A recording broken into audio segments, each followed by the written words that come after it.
Will IRS official Lois Lerner be forced to appear before Congress again? On May 22nd, Lerner pleaded the fifth in the targeting investigation, but that was after she told the House Oversight Committee she had done nothing wrong. And now the Republican-led committee declaring Lerner waived her Fifth Amendment right by giving that statement. Former Alaska Governor Sarah Palin joins us. Good evening, Governor. Good evening, Greta. So, Governor, it looks like she's back in the hot seat. At least the Republicans on the committee, and they own the committee. They're the majority. They say they want her back.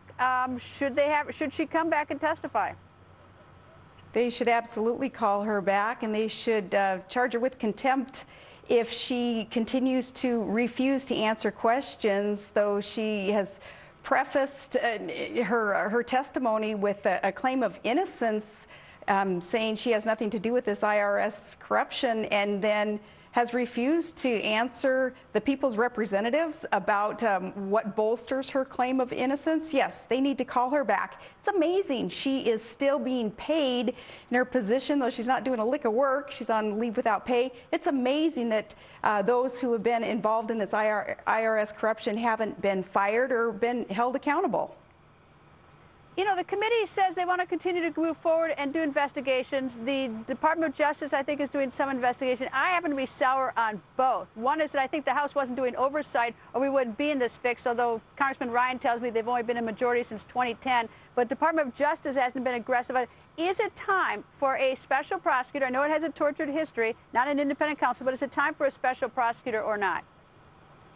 Well, I would say that it is if Lois is going to return, if she is called back, and with her counsel decide that she is going to claim the fifth yet again.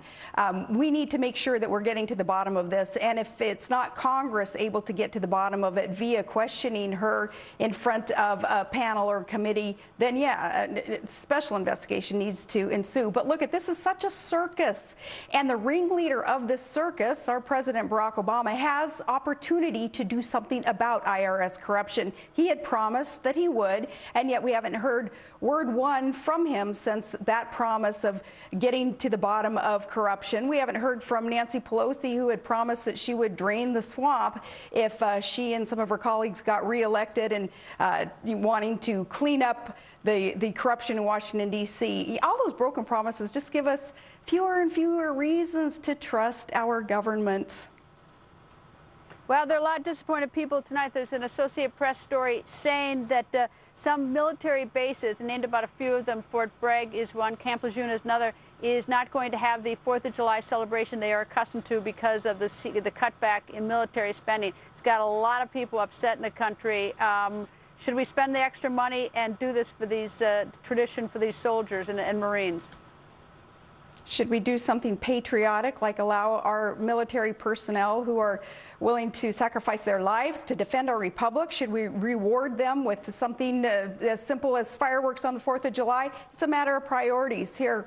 Barack Obama is on a $100 million trip to Africa with his family and extended family and whomever else he chooses to bring on these trips, and yet wants to pull the rug out from under a traditional event that perhaps would bring some inspiration and some thanks to our military personnel. This is all a matter of priorities, Greta, and our government has their priorities all screwed up.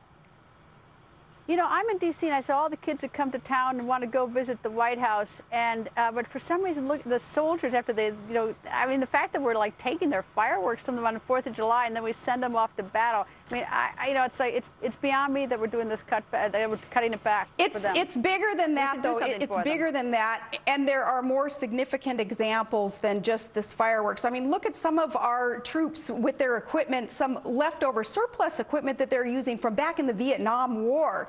We're not equipping them with the tools that they need to, as I say, defend our republic and do their job, and yet we spend money left and right on the most ridiculous things, and you know that's for another show, because you could go on all day long about the expenditures of our government that make absolutely no sense. Well, this indeed does, and I'm hoping that something comes through for these Marines and soldiers and everybody else who's expecting this on their bases for what they do for us. Governor, thank you. Thank you for joining us. Thanks, and I hope the private sector steps up and helps them out. That'd be a good idea.